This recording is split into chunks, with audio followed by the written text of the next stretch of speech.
नौशहरा से रजौरी, रजौरी से पुंछ विभाजन से पहले का समय सिर्फ 1.5 घंटे का हुआ करता था, लेकिन किलोमीटर का फासला बढ़ा क्योंकि कंटीली तारों ने अपना दायरा विभाजन के बाद यहाँ पर बना लिया था। और उन्हीं कंटीली तारों के पास हम यहाँ पर मौजूद हैं। इन कंटीली तारों के उस पार गांव कोटली है और इसी कंटीली गांव के इस पार गांव रजौरी नौशहरा है। बता दें कि सिर्फ 29 और 35 का ही फासला था। 29-35 किलोमीटर के इस फासले के बाद जो कोटली गाँव के आपने दृश्य देखे, वो गाँव इस समय पूरी तरह से खाली कर दिया गया है।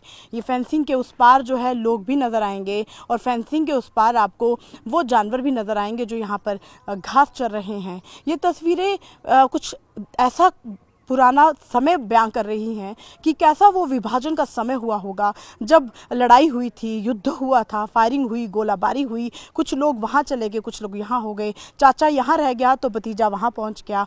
तो इस तरीके के कुछ संबंध जो बन गए, लेकिन पीओजे के वापस आएगा ऐसा यहाँ के लोगों ने कहा। पूरी उम्मीद है, इसी विश्वास से जो कोटली और अमीरपुर का साइन बोर्ड था, वो जो तस्वीरों में आप देख रहे हैं, वो हटाया नहीं गया। दिवाली के दिन अपने घरों में पूजा अर्चना करते हैं, घर सजाते हैं, उसी तरीके से कोटली हमीरपुर के पुराने बस स्टैंड का विभाजन से पहले जो बस स्टैंड बना था, उस बोर्ड की भी सफाइयां जो है वो करते रहते हैं, उसको भी मेंटेन करते हैं। कारण क्या कि विश्वास पूरा है कि एक ना एक दिन पीओजे के वापस आएगा। क्योंकि हम कोटली गांव में है, भारतीय सेना की चौकियां यहाँ पर दिख रही हैं, फेंसिंग आपको दिख रही है, छुटपुट घर आपको दिख रहे हैं। और आपको बता दें कि यहाँ पर यही नहीं, जब हम यहाँ पर पहुँचे तो हमने देखा कि हमारी गाड़ी में जो एफएम चल रहा था वो पाकिस्तान के कोटली और हमीरपुर का चल रहा था।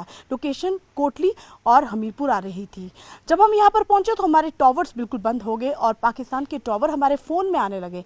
अब ये बताता है कि 5 किलोमीटर की दूरी पर जहाँ हम 0 लाइन पर हैं, यहाँ पर सिग्नल पाकिस्तान का आता है, क्योंकि कोटली गाँव मात्र 5 किलोमीटर की दूरी पर है। फेंसिंग में आपने देखा कि ज़्यादा दूर फेंसिंग नहीं है। यही नहीं, मैं आपको बता देती हूँ, जिस टॉवर की बात कर रही हूँ, जिन सिग्नल्स की बात कर रही हूँ, टॉवर भी यहाँ पर मौजूद है। हमारी तस्वीरों में साफ आप पाकिस्तान के उस पहाड़ी पर, जिस ये पहाड़ी के पीछे पाकिस्तान का पूरा गांव है, कोटली है, हमीरपुर है, और ये जो टॉवर आप देख रहे हैं, इसी टॉवर के सिग्नल जो है इस गांव में, जो कि 13 किलोमीटर के दायरे के बाद ये गांव शुरू होता है। इस समय जहां हम मौजूद हैं, यहाँ पर एक घने जंगल है। एक रास्ता वो तय करके हम जब गाड़ी में आ रहे थे तो हमने देखा कि घने जंगल और चीड़ के जो वृक्ष हैं उनको पार करते हुए जब हमने कोशिश की कि कोटली गाँव चलते हैं और दिखाते हैं कि वहाँ का हालात क्या है, सूत्रों से मिली जानकारी के मुताबिक पता ही चला है कि कोटली गाँव जो है पूरी तरह से खाली कर दिया गया है। वजह क्या है कि पाकिस्तान अब बौखला चुका है। केंद्र सरकार के कड़े निर्णय के बाद अब पाकिस्तान को यह डर लग रहा है कि किसी भी वक्त कुछ भी हो सकता है और पाकिस्तान को खामियाजा भुगतना पड़ सकता है।